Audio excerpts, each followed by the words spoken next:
Welcome back to the Deep Dive. We got a great suggestion to do a deep dive into Jordan Peterson's 12 Rules for Life. I'm excited. It's a thought-provoking book for sure. Today, we're going to focus on Rule 10. Be precise in your speech. Oh yeah, that one really gets you thinking.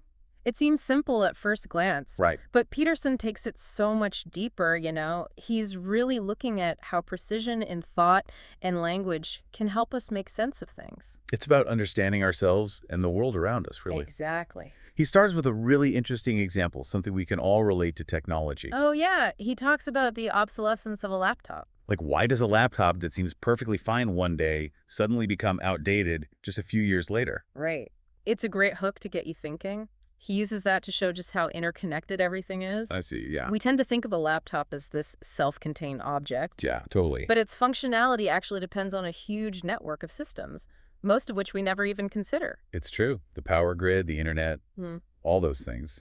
The manufacturing process, Yeah. even social trust. Right. All these things have to come together for that laptop to even exist. And that's Peterson's point. He's getting us to recognize that complexity that we often overlook. So we're simplifying the world around us without even realizing it. Yeah. We tend to focus on objects as tools to use or obstacles to overcome.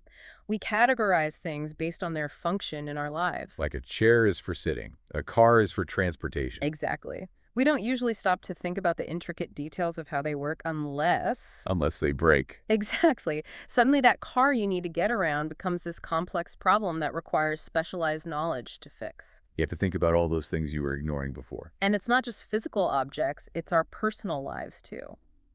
This is where that feeling of chaos comes in that Peterson talks about. You got it. When things fall apart, the stable world we thought we knew suddenly collapses. Yeah, it's like that feeling when the rug gets pulled out from under you. Yeah. He uses the example of a wife who discovers her husband's infidelity. Whoa. Okay, yeah. Imagine her world. Everything she thought she knew crumbles around her. Talk about chaos. That feeling of uncertainty, that sense of the ground shifting beneath her feet. That's a powerful image. It's that chaos that Peterson is talking about. I think we've all experienced that to some degree, maybe not in such a dramatic way, Sure. but those moments when our expectations are shattered and we're just left feeling lost. Totally. And it's in those moments of chaos, that Peterson says precision of language becomes absolutely crucial. Okay, so how does being precise in our speech actually help us navigate those difficult times? Well, he uses this really powerful metaphor, personal, like confronting a dragon. A dragon. Okay, I'm intrigued. So imagine the dragon represents a problem, a fear, or an uncomfortable truth that you're avoiding. Peterson argues that the more clearly you can identify and name that dragon, the less power it has over you. So it's not about pretending the dragon isn't there. No, not at all. In fact, he says ignoring the problem just lets the dragon grow larger in the shadows. So it's like, if you pretend a problem doesn't exist, it doesn't really go away. Nope, it just festers and becomes harder to deal with later.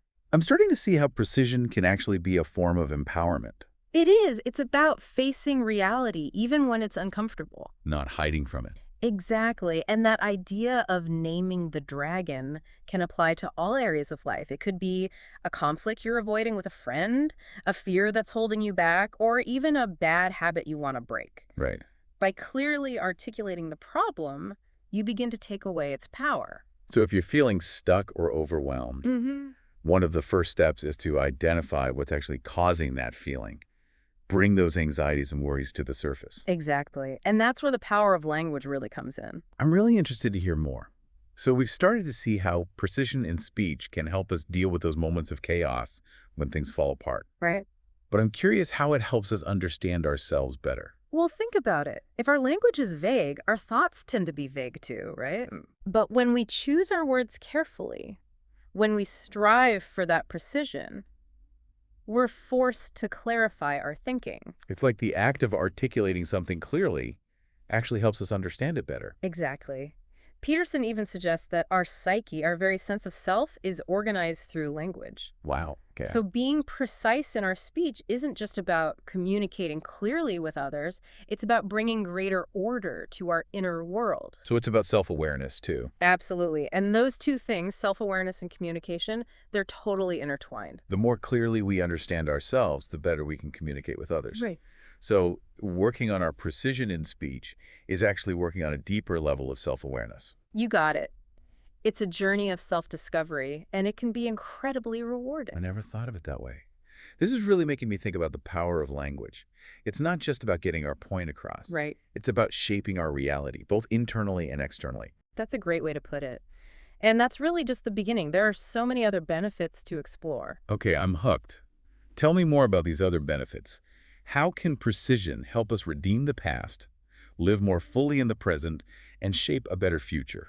This is where it gets really fascinating. So we've talked about how precision in language can help us face those like dragons in our lives, those uncomfortable truths. Right, those tough situations we might be avoiding. Exactly, but Peterson takes it a step further. He suggests that this precision can actually help us redeem the past. Redeem the past. Okay, that sounds pretty intense. What exactly does he mean by that?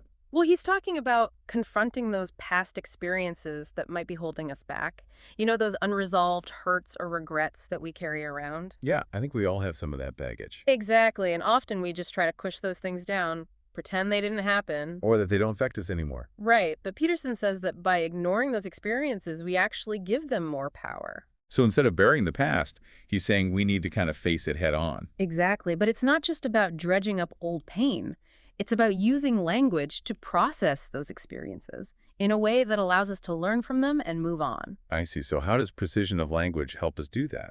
Well, he suggests that by articulating what happened, by telling our story in a clear and honest way, we can begin to make sense of things. So taking those jumbled thoughts and feelings and actually putting them into words. Yes, it's about bringing those shadows into the light. By naming them, by describing them precisely, we take away their power to control us. That's a great analogy. It's like shining a light into a dark room.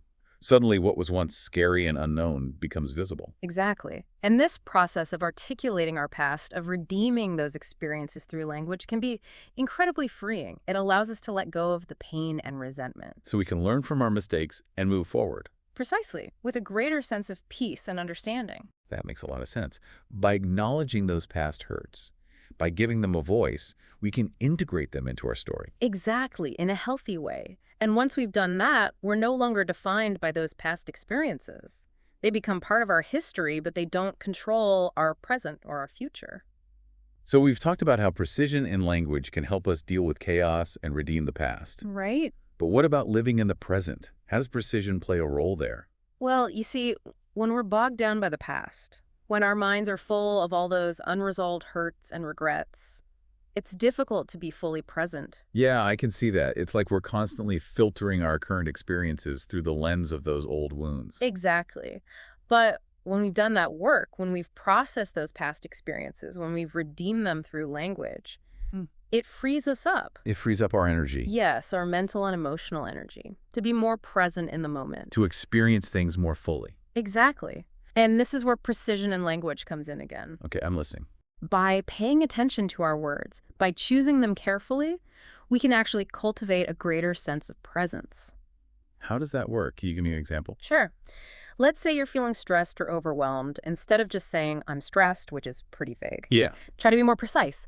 What exactly is causing that stress? What are the specific thoughts and feelings that are contributing to that feeling? So instead of just labeling the emotion, I'm going deeper. I'm getting at the root cause of it. Exactly. And by articulating those specific triggers, those specific thoughts and feelings, you're bringing a greater level of awareness to the experience. So I'm actually becoming more present to what's happening within me. Precisely. And this heightened awareness, this precision in language, allows us to respond to those triggers in a more effective way. A more mindful way. Yes. So it's not just about feeling less stressed. It's about having a deeper understanding of your own stress response and developing healthier coping mechanisms. This is powerful stuff. So far, we've seen how precision in speech helps us deal with chaos, redeem the past, and live more fully in the present. And we're not done yet. Oh, there's more. Peterson also talks about how precision in language can help us shape a better future. Okay, now I'm really intrigued. How does that work? It all starts with being clear about what we actually want. So often we have these vague desires or aspirations, but we don't really take the time to articulate them. Yeah, I'm definitely guilty of that. It's like I have this image in my head of what I want my life to look like, but I haven't actually defined it. And that's where precision comes in.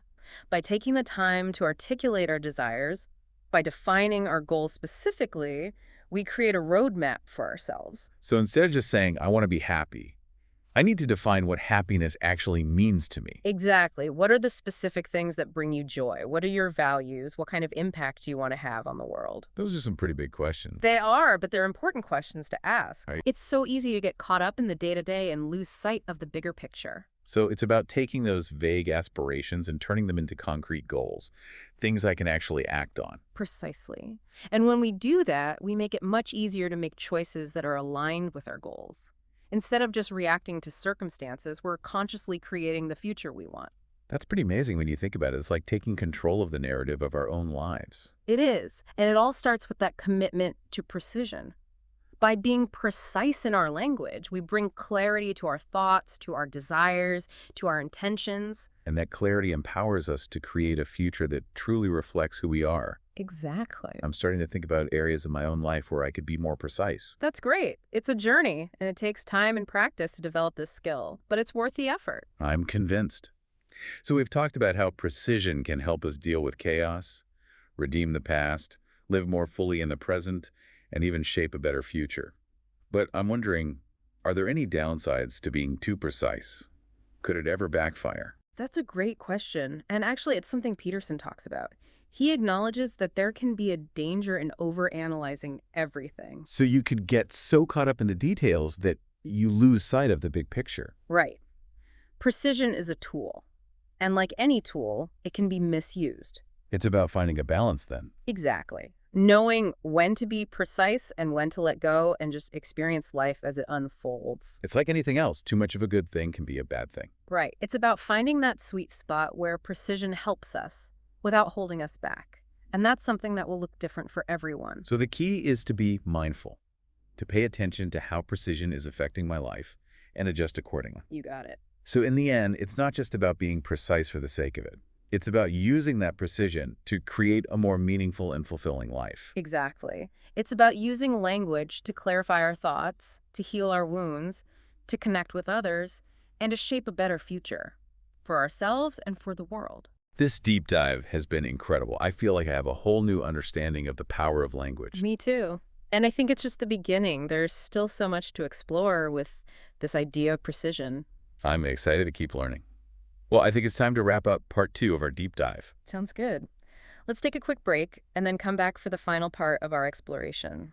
I can't wait to hear what stands out to you and how you might use these ideas in your own life. Wow, we covered a lot of ground there. I mean, there's so much to unpack with this idea of being precise in our speech. Yeah, for sure. I think it's really easy to kind of take language for granted. Right. But what Peterson does is he highlights how much it really shapes our whole experience, how we see the world, how we see ourselves. Absolutely. So as we wrap up this deep dive, what stands out to you the most? That's a good question. I think for me, what really sticks with me is that idea of language as like a tool, Okay. a tool for navigating chaos. Because life throws all this stuff at us, it can feel really overwhelming at times. Yeah. The complexity, the uncertainty, it's a lot. Exactly. But what Peterson's saying is, like, we're not powerless in all of that. We have this ability to bring order to that chaos. And we do that through language. So we have agency. Yes. It's like we're not just along for the ride. It's not just happening to us. Right. We're co-pilots. We have a say in where we're going. I like that. But that means we have to be intentional with our words. So the challenge is to be courageous enough to confront those uncomfortable truths. To name those dragons that we might be trying to avoid. And to do it with precision. Yes. To be clear about what we're up against. To define our goals, to articulate our desires. It's about stepping into our power. Becoming the creators of our own lives. That's a great way to put it, and I think that message can resonate with anyone. For sure, yeah. Oh, We yeah. all have those areas in our lives where we could be more precise, more intentional. Definitely. So if you're thinking about your own life right now, what comes to mind? Are there any areas where maybe you're avoiding a difficult conversation? Ooh, that's a good one. Or maybe not being totally honest with yourself about something? I think we all have those things, those blind spots. It's human nature to want to avoid discomfort. But the thing is, those unaddressed issues, those things we sweep under the rug, they don't just magically go away. They don't. It's like those dragons. The longer we ignore them, the bigger they get. Exactly. So the invitation here is to be brave, to face those dragons, and use the power of language to bring them into the light. Okay, I'm up for the challenge. Okay. What does it look like to approach those areas with more precision? Well, maybe it starts with just acknowledging the issue. What is the specific thing that's bothering you? Right. Define the problem. Not just a general sense of, I'm unhappy, but what exactly is making me unhappy? Yeah, and once you've identified it, you can start to think about solutions.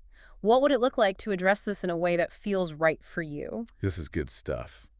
I'm starting to see how powerful this can be for personal growth, for changing things. And it's not just about fixing problems, it's also about clarifying what you actually want.